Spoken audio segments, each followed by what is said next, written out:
Friends, ఈరోజు మీకోసం ఒక ఆటగాడి స్టోరీని ఎక్స్ప్లెయిన్ చేయబోతున్నాను.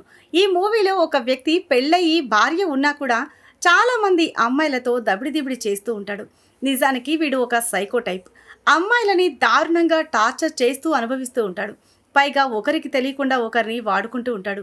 ఒక్క మాటలో చెప్పాలంటే వీడు పరమ కామాంధుడు. వీడి అరాచకాలు చూస్తే మతి పోవడం ఖాయం. ఫైనల్గా ఒకరోజు వీడి బండారం అందరికీ తెలిసిపోతుంది.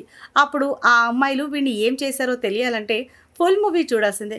సో ఇంకా లేట్ చేయకుండా స్టోరీలోకి వెళ్దాం. మూవీ స్టార్టింగ్లో రోషన్ అనే వ్యక్తిని చూపిస్తారు.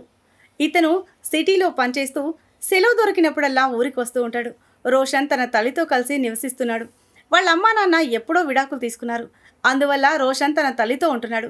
వాళ్ళ నాన్న రోషన్ తమ్ముడితో ఉంటున్నాడు. రోషన్కి భార్య కూడా ఉంది. ఆమె పేరు సీత. కానీ వీడు మాత్రం రాక్షసుడు. వీడికి సిటీలో కనీసం 10 మంది అమ్మాయిలతో వ్యవహారం నడుస్తూ ఉంటుంది.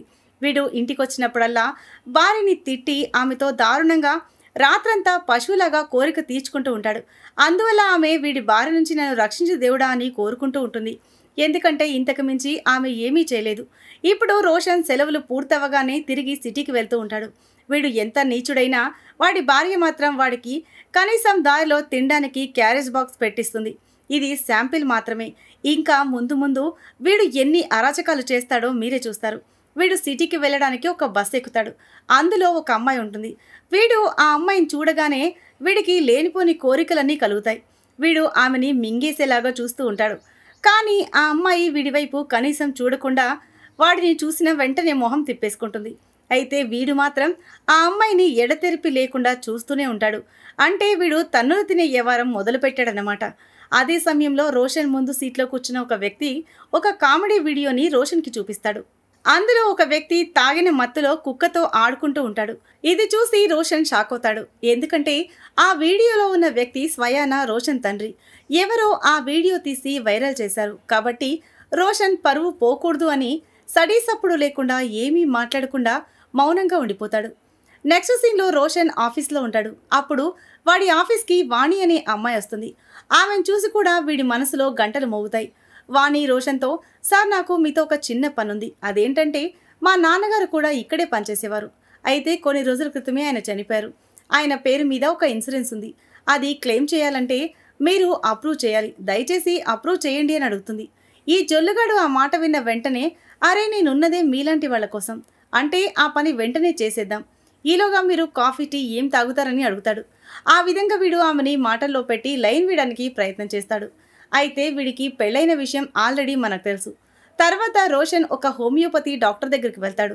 ఎందుకంటే వీడు బయట ఏదైనా తిన్నప్పుడల్లా వీడు మాటికి బాత్రూమ్కి వెళ్లాల్సి వస్తుంది. అందువల్ల ఇక్కడ ట్రీట్మెంట్ తీసుకుంటూ ఉంటాడు.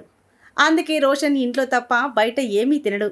డాక్టర్ అతనికి కావలసిన మందులు రాసిస్తాడు. అయితే మనోడు ఆ మందులు కావాలని చెప్పి నసుగుతూ ఉంటాడు. డాక్టర్ ఇంకా ఏ మందులు కావాలి మీకు అని అడుగుతాడు. అప్పుడు మనోడు శక్తిని పెంచే మందులు కావాలి అంటాడు. డాక్టర్కి వీడి డొంక తిరుగుడు మాటలు అర్థమైపోతాయి. వాడు ఏ మందులు అడుగుతున్నాడో అర్థం చేసుకుంటాడు. కాబట్టి అతనికి ఆ మందులు ఇచ్చి, ఇది చాలా పవర్ఫుల్ కాబట్టి దీన్ని నేరుగా తీసుకోవద్దు, డ్రింకులో కలిపి తీసుకోమని చెప్తాడు. అందుకోసం రోషన్ ఇంటికి వెళ్ళేటప్పుడు దారిలో 2 విస్కీ బాటిల్స్ తీసుకుంటాడు. ఇప్పుడు వీడు సిటీలో ఉంటున్న ఇంటికి వెళ్తాడు. ఆ ఇంట్లో అతనితో పాటు ఒక ఓల్డ్ లేడీ ఉంటుంది. వీడు ఆమెతో పాటు కలిసి ఆ ఇంటిని షేర్ చేసుకుంటూ ఉంటాడు. అలాగే ఆ ఓల్డ్ లేడీని చూసుకోవడానికి ఒక భార్య భర్త అక్కడ పనిచేస్తూ ఉంటారు. వాళ్ళు ఆ ఇంట్లో పనులు చేసి రాత్రికి వెళ్ళిపోతారు. రాత్రి ఆ ఓల్డ్ లేడీ కూతురు దివ్య ఇంటికి వస్తుంది. ఇంకా ఓపెన్గా చెప్పాల్సిన విషయం ఏంటంటే దివ్య రోషన్ ఆల్రెడీ రిలేషన్షిప్లో ఉన్నారు. ఇక దివ్య విషయానికి వస్తే ఆమె ఒక స్ట్రగ్లింగ్ యాక్టర్. ఆమెకి ఏదో చిన్న క్యారెక్టర్స్ ఇస్తూ ఉంటారు. వాటిని కూడా ఆమె సరిగ్గా పర్ఫామ్ చేయలేకపోతుంది. అయితే దివ్య తల్లికి రోషన్ అంటే అసలు ఇష్టం ఉండదు. కానీ ఆమె కనీసం నడవలేదు, మాట్లాడలేదు. కాబట్టి తప్పక వాడి చేష్టలన్నీ చూస్తూ కూడా భరించాల్సి వస్తుంది.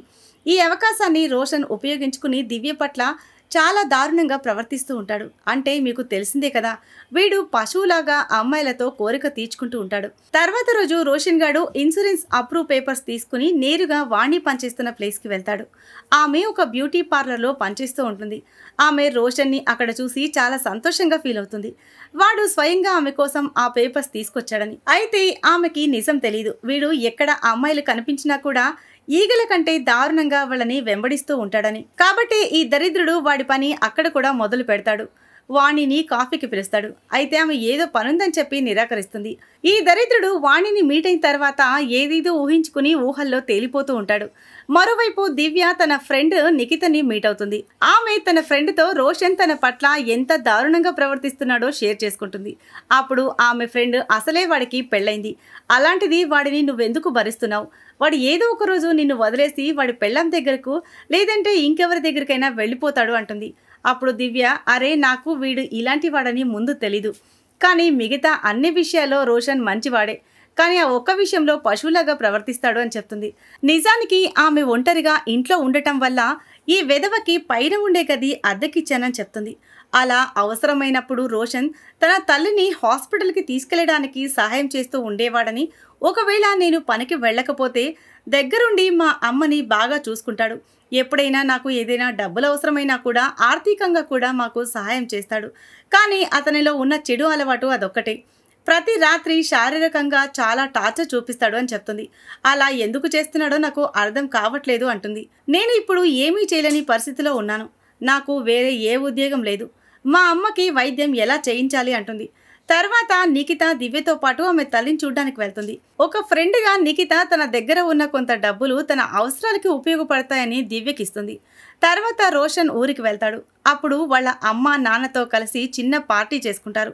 పార్టీ అయిపోయిన తర్వాత రోషన్ డాక్టర్ ఇచ్చిన మెడిసిన్ వేసుకుని సీతని రూమ్లోకి తీసుకువెళ్ళి టార్చర్ చేయాలి అనుకుంటాడు. అయితే అదే సమయంలో దివ్య వీడికి ఫోన్ చేసి, మా అమ్మ చనిపోయింది, నువ్వు వెంటనే బయలుదేరిరా, ఇక్కడ అంత్యక్రియలకు ఏర్పాటు చేయడానికి కూడా ఎవ్వరూ లేరు అంటుంది. అప్పుడు ఈ వెధవ, నేను ఎలా రావాలి, నేనైతే మా ఊర్లో ఉన్నాను, నేను రావడం కుదరదు, కావాలంటే కొంచెం డబ్బులు పంపిస్తాను, చుట్టుపక్కల వాళ్ళని పిలిచి అంతిమ సంస్కారాలు పూర్తి చేయని చెప్తాడు. పాపం ఆ పిచ్చిది ఏమీ చేయలేక తన ఫ్రెండ్ నిఖితాని పిలిచి చుట్టుపక్కల వాళ్ళ సహాయంతో తన తల్లికి అంత్యక్రియలు పూర్తి చేస్తుంది. కొన్ని రోజుల తర్వాత వీడు సిటీకి వస్తాడు. దివ్య తల్లి ఫోటోకి పూలమాల వేస్తాడు. తర్వాత మళ్ళీ దివ్యతో రొమాన్స్ చేయాలని, ఆ విధంగా ఆమెకి నరకం చూపించాలని ప్రయత్నం చేస్తాడు. కానీ ఈసారి దివ్య తిరస్కరిస్తుంది. నువ్వు మనిషివా పశువా, ఎప్పుడూ అదే పని మీద ఉంటావు అని అంటుంది. ఆ మాట విని వాడికి కోపం వచ్చి దివ్యని కొడతాడు. మళ్ళీ తను చేస్తున్నది కరెక్టా కాదా అనిపించి ఆమెతో నీ ఇష్టం, నేను బలవంతం చేయను అంటాడు. తర్వాత నిఖిత దివ్యకి ఒక వీడియో చూపిస్తుంది. అందులో రోషన్ వాణితో ఉంటాడు. నిఖిత ఆ వీడియో చూపించి, ఈ వెధవ నీతో రిలేషన్షిప్లో ఉండి కూడా వేరే అమ్మాయిల్ని మెయింటైన్ చేస్తున్నాడు, వీడేం మనిషి అంటుంది. అప్పుడు దివ్య, లేదు నువ్వు తప్పుగా అర్థం చేసుకుంటున్నావు, అలా జరగదు అంటుంది. అంటే దాని అర్థం ఏంటంటే ఆమె ఇప్పుడు వాడు నన్ను వదిలేసి ఇంకొక అమ్మాయిని టార్చర్ చేస్తాడా, అలా జరగకూడదు, ఎట్టి పరిస్థితుల్లో అలా జరగనివ్వను అంటుంది. అప్పుడు నిఖిత, ఇలాంటి వెధవలకి బుద్ధి చెప్పడానికి నా దగ్గర ఒక ప్లాన్ ఉందని చెప్తుంది. కాబట్టి నువ్వు అంగీకరిస్తే ఈ ప్లాన్ని మనం అమలు చేద్దాం, వాడికి బుద్ధొచ్చేలా చేద్దాం అంటుంది. దివ్య కూడా ఆమె చెప్పిన దానికి ఒప్పుకుంటుంది. నెక్స్ట్ సీన్లో రోషన్ దివ్యకి ఫోన్ చేసి, నువ్వెక్కడున్నావు, ఇంటికి కూడా రాలేదు అని అడుగుతాడు. అప్పుడు దివ్య, నేను మా ఫ్రెండ్ వాళ్ళ ఊరికి వచ్చాను, ఇక్కడ నెట్వర్క్ లేదని అబద్ధం చెప్తుంది, అంతేకాకుండా నేను తిరిగి రావడానికి ఇంకో 2 రోజులు పడుతుంది, కాబట్టి నేను తిరిగి వచ్చేదాకా ఫోన్ చేయొద్దు అంటుంది. నిజానికి దివ్య రోషన్ ఉంటున్న ఊరికి వస్తుంది. అంటే రోషన్ భార్య సీతతో మాట్లాడి ఆమెకి జరిగిందంతా చెప్పాలి అనుకుంటుంది. ఇదిలా ఉంటే మరోవైపు ఈ రోషన్ గాడు దివ్య ఇంకో 2-3 రోజుల వరకు ఇంటికి రాదు అని చెప్పినందుకు ఇదే మంచి అవకాశంగా భావించి వాణిని ఇంటికి తీసుకువెళ్తాడు. ఇంటికి వెళ్ళగానే ఆమె మీద బలాత్కారం చేసే ప్రయత్నం చేస్తాడు. అయితే ఈలోగా ఆ ఇంట్లో పనిచేసే పని మనిషి వచ్చేస్తుంది. ఆమె వాడు చేసే అరాచకం కళ్ళారా చూస్తుంది. ఆ విధంగా వాణి వాడి చేతిలో నుంచి తప్పించుకుంటుంది. అయినా ఈ విధవకి ఏమాత్రం సిగ్గురాదు, ఎందుకంటే వాళ్ళు చూసినా వీడికి ఏమీ ఊడదు అనుకుంటాడు. రాత్రి రోషన్ మళ్ళీ ఆ శక్తి పెంచే మందు కోసం వెతుకుతూ ఉంటాడు. అయితే ఆ మందుని దివ్య తనతో పాటు తీసుకెళ్లిపోయి ఉంటుంది. ఇంకోవైపు దివ్య నిఖిత సీతని కలుస్తారు. ఆమెకి జరుగుతున్నది జరిగింది మొత్తం చెప్తారు. రోషన్ ఎలాంటివాడో, అతను ఏ విధంగా అమ్మాయిల జీవితాలతో ఆడుకుంటున్నాడో అన్నీ ఓపెన్గా అతని భార్యతో చెప్పేస్తారు. ఇదంతా విని ఆమె షాక్ అయిపోతుంది. ఆమె ఇప్పటి వరకు తన భర్త తన పట్ల మాత్రమే ఇలా ప్రవర్తిస్తున్నాడు అనుకుంది, కానీ అతను అందరి మహిళల పట్ల ఇలాగే ప్రవర్తిస్తున్నాడని తెలిసి ఆమె ఆశ్చర్యపోతుంది. అయితే మొదటిసారి తన భర్త ఎలాంటివాడో సీతకి తెలిసింది కాబట్టి దివ్య వాళ్ళు, మేము రోషన్కి బుద్ధి చెప్పాలనుకుంటున్నాం, అందులో మాకు నీ సపోర్ట్ కావాలి అని అడుగుతారు. అప్పుడు సీత కూడా వాళ్ళకి సహాయం చేయడానికి ఒప్పుకుంటుంది. అయితే మిగతా వాళ్ళందరితో అతను రిలేషన్లో మాత్రమే ఉన్నాడు, కానీ సీతతో అతనికి పెళ్ళయింది కాబట్టి వాళ్ళ పెళ్లి ప్రమాదంలో పడే అవకాశం ఉంది అనుకుంటుంది. అప్పుడు నిఖిత, ఇప్పుడు మీరు మాకు సహాయం చేయకపోయినా, నోరు విప్పకపోయినా నీ భర్త ఇంకా ఎంతమంది అమాయకురాళ్ల జీవితాలు నాశనం చేస్తాడో తెలీదు. అలాగే అతను అందరినీ వేధించిన తర్వాత తిరిగి మళ్ళీ నీ దగ్గరికి వచ్చి నిన్ను కూడా టార్చర్ పెడతాడు. ఇదంతా నువ్వు లైఫ్ లాంగ్ భరిస్తూనే ఉండాలి అని చెప్తారు. వాళ్ళు ఇదంతా చెప్పినా కూడా సీత ఏమీ మాట్లాడకుండా అక్కడి నుంచి వెళ్ళిపోతుంది. రాత్రి వీకెండ్ కావడం వల్ల రోషన్ విలేజ్కి తిరిగి వస్తాడు. వాణి మీద ఉన్న కోపం మొత్తం తన భార్య సీత మీద చూపిస్తాడు. ఆమెని చాలా దారుణంగా కొట్టి కిరాతకంగా ఆమె చేతులు నోరు కట్టేసి దారుణంగా అనుభవిస్తాడు. ఇప్పుడు సీత ఇంకా వీడిది ఓవర్ అయిపోయింది, ఇక వీడికి బుద్ధి చెప్పాలని నిర్ణయించుకుంటుంది. తర్వాత రోజు ఉదయాన్నే తన కూతుర్ని, తన అత్తగారిని రోషన్ తమ్ముడింటికి పంపిస్తుంది. తర్వాత నెక్స్ట్ వీక్ రోషన్ వచ్చేదాకా ఎదురు చూస్తూ ఉంటుంది. అప్పుడు అందరూ కలిసి వాడికి బుద్ధి చెప్పాలి అనుకుంటారు. వాళ్ళు అనుకున్నట్టుగానే నెక్స్ట్ వీకెండ్ రోషన్ ఇంటికి తిరిగి వస్తాడు. అక్కడ నిఖిత, దివ్య, సీత ముగ్గురు ఒకే చోట ఉండటం చూసి షాక్ అవుతాడు. వాళ్ళు ముగ్గురు కలిసి వాడిని పట్టుకుని కుర్చీకి కట్టేస్తారు. తర్వాత నిఖిత తన యూట్యూబ్ ఛానల్ లైవ్ స్టార్ట్ చేస్తుంది. ఎందుకంటే ముందుగానే ఆమెకి చాలా ఫేమస్ యూట్యూబ్ ఛానల్ ఉంది కాబట్టి ఆమె అక్కడ లైవ్లోకి వచ్చి అందరికీ రోషన్ నిజస్వరూపం తెలిసేలా చేస్తుంది. అందరితో, చూడండి ఈ వెధవని, వీడొక రాక్షసుడు, వీడు లేనిపోని మెడిసిన్స్ అన్ని వాడి తన భార్యతో దారుణంగా ప్రవర్తిస్తాడు, ఆమెని కిరాతకంగా టార్చర్ పెడతాడు. ఇలా కేవలం తన భార్యతో మాత్రమే కాదు, ఇంకా ఎంతోమంది అమాయకపు అమ్మాయిల మీద కూడా వీడు ఈ దారుణానికి ఒడిగట్టాడు. అందువల్ల వీలైనంత మందికి ఈ వీడియోని షేర్ చేసి వీడి గురించి తెలిసేలా చేయండి. ఇంకొక అమ్మాయి ఇలాంటి రాక్షస వెధవకి బలి కాకుండా చూడండి అంటుంది. ఆమె చెప్పినట్టుగానే ఆ వీడియో చాలా వైరల్ అవ్వడం వల్ల విషయం పోలీసులకు కూడా తెలిసిపోతుంది. పోలీసులు ఆ ఇంటి దగ్గరికి వచ్చేస్తారు.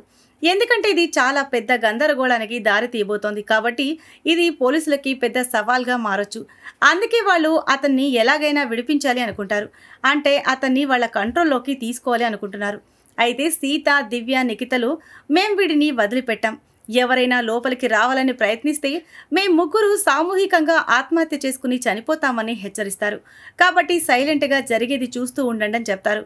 అందువల్ల పోలీసులు బయటే ఉండిపోతారు. ఒకవేళ సిచ్యువేషన్ మరీ చేయిదాటిపోతే వాళ్ళు వెంటనే యాక్షన్ తీసుకోవచ్చని అనుకుంటారు. తర్వాత వీళ్ళు ముగ్గురు వాడికి చాలా మంచి ఆహారం తినిపిస్తారు. ఆ విధంగా వాడి స్టమక్ అప్సెట్ అవుతుందని. రోషన్ చాలాసార్లు అక్కడి నుంచి పారిపోవడానికి ప్రయత్నం చేస్తాడు. కానీ వాళ్ళు ముగ్గురు వాణ్ణి పట్టుకుని పారిపోకుండా కట్టేస్తారు. అక్కడ జరిగే ప్రతిదీ కూడా లైవ్లో అందరికీ కనిపిస్తూ ఉంటుంది. ఎందుకంటే వాళ్ళు వాడి నిజస్వరూపాన్ని ప్రపంచానికి చూపించాలి అనుకుంటారు. ఇదంతా చూసి మహిళా సంఘాల నాయకులందరూ వచ్చి అక్కడ ధర్నా చేయడం మొదలు పెడతారు. ఎలాగైనా రోషన్ గాడికి శిక్ష పడేలా చేయాలి అని నినాదాలు చేస్తూ ఉంటారు. పరిస్థితి చాలా చేదాటిపోయే స్టేజ్కి రావడం వల్ల ఎమ్మెల్యే కూడా అక్కడికి రావాల్సి వస్తుంది. అప్పుడు ఇదంతా లైవ్లో చూస్తున్న ఎమ్మెల్యే భార్య ఎమ్మెల్యేకి కాల్ చేసి, నువ్వు వెంటనే అక్కడి నుంచి తిరిగి ఇంటికి రా, ఒకవేళ నువ్వు రోషన్కి సపోర్ట్ చేయకపోతే ఎవరైతే ఇలాంటి మెడిసిన్స్ తీసుకుంటున్నారో వాళ్ళందరూ కూడా నీకు వ్యతిరేకంగా మారే అవకాశం ఉంది. ఈ మెడిసిన్స్ తీసుకోవడం క్రైమ్ ఏమీ కాదు కాబట్టి నువ్వు రోషన్కి సపోర్ట్ చేయాల్సి వస్తుంది. ఒకవేళ నువ్వు రోషన్కి సపోర్ట్ చేస్తే అక్కడ ఉన్న మహిళా ఓట్లు కూడా గల్లంతవుతాయి. కాబట్టి అన్నీ మూసుకుని ఇంటికి వచ్చి అని చెప్తుంది. ఎమ్మెల్యేకి తన భార్య చెప్పింది కూడా కరెక్టే అనిపిస్తుంది. ఎందుకంటే అతను రెండు వైపుల నుంచి కూడా ఇరుక్కునే అవకాశం ఉంది.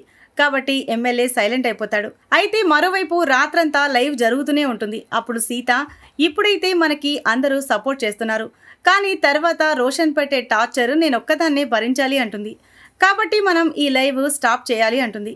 అయితే వాళ్ళు ఏదైనా చేసేలోగానే రోషన్ ఫాదర్ బలవంతంగా డోర్ ఓపెన్ చేసుకుని లోపలికి వస్తాడు. వాళ్ళ ముగ్గురితో ఈ లైవ్ మీరు ఆన్లోనే ఉంచండి అని చెప్తాడు. ఎందుకంటే నేను కూడా అందరితో ఒక విషయం చెప్పాలనుకుంటున్నాను అంటాడు. అప్పుడే అక్కడికి అమ్మి అనే ఒక మహిళ వస్తుంది. నిజానికి ఈ మహిళతో రోషన్ ఫాదర్ రిలేషన్షిప్లో ఉన్నాడు. అయితే రోషన్ ఫాదర్ పేరుకు మాత్రమే మేము రిలేషన్షిప్లో ఉన్నాం, కానీ ఎప్పటికీ మా పెళ్లి జరగదు. అయితే నా పెళ్లి జరిగిన తర్వాత కూడా నేను వాళ్ళ ఇంటి ముందు నుంచి వెళ్తూ ఉండేవాడిని, అప్పుడప్పుడు వెళ్ళి కాఫీ టీ తాగేవాడిని. ఇదంతా చూసి జనాలు ఇప్పుడు కూడా మేము రిలేషన్షిప్లో ఉన్నామని పుకారు పుట్టించారు. ఈ విషయం తెలిసి రోషన్ మదర్ నాకు విడాకులిచ్చింది. జనాలు ఏదైనా అంటారు, కానీ అవసరం వచ్చినప్పుడు మనతో ఎవ్వరూ ఉండరు, కాబట్టి మిమ్మల్ని మీరే సపోర్ట్ చేసుకోవాల్సి వస్తుందని చెప్తాడు. అప్పుడు అమ్మి సీతా దివ్యలతో, ఇక్కడ తప్పు మీ ఇద్దరిది. నేను రోషన్ ఫాదర్ ఇద్దరు రిలేషన్లో ఉన్నా ఈ రోజు వరకు ఆయన కనీసం నా చెయ్యిని కూడా తాకలేదు. ఒక మహిళ పూర్తిగా తన భర్తకి కట్టుబడి ఉంటే అంటే అతని మీద ఆధారపడి ఉంటే పబ్లిక్ మిమ్మల్ని నిస్సహాయులుగానే చూస్తారు. కాబట్టి మీరు స్ట్రాంగ్ అవ్వాలి. అప్పుడు ఎవరైనా మీ అనుమతి లేకుండా మిమ్మల్ని తాకాలంటే కూడా భయపడతారని చెప్తుంది. ఇదంతా విన్న తర్వాత దివ్య, సీత అందరి ముందు మేము ఇక మీదట రోషన్తో కలిసి ఉండం, ఎందుకంటే మమ్మల్ని గౌరవించని వ్యక్తితో జీవించే నిస్సహాయులము కాదు అని అక్కడి నుంచి వెళ్ళిపోతారు. తర్వాత అక్కడ ఉన్నవాళ్ళు రోషన్ కట్లు విప్పేస్తారు. మూవీ లాస్ట్లో రోషన్ గాడు తరచూ బస్సులో ఒక అమ్మాయిని చూస్తూ లైన్ వేసేవాడు, మీకు గుర్తుంది కదా. ఆ అమ్మాయి పోలీస్ స్టేషన్కి వెళ్ళి వాడి మీద కంప్లైంట్ ఇస్తుంది. ఎందుకంటే ఇంతకు ముందైతే ఆ అమ్మాయి భయపడేది, కానీ లైవ్ చూసిన తర్వాత ఇప్పుడు ఆమె చాలా ధైర్యంతో చెడుకి వ్యతిరేకంగా తన గొంతు విప్పాలని నిర్ణయించుకుంటుంది. ఈ సీన్తోనే ఈ మూవీ ఎండ్ అవుతుంది. సో ఇది ఫ్రెండ్స్ ఇవాల్టి స్టోరీ. ఈ స్టోరీ కనుక మీకు నచ్చినట్లయితే మరికొన్ని ఇంట్రెస్టింగ్ స్టోరీస్ కోసం ఛానల్ని సబ్స్క్రైబ్ చేయండి. Thanks for watching.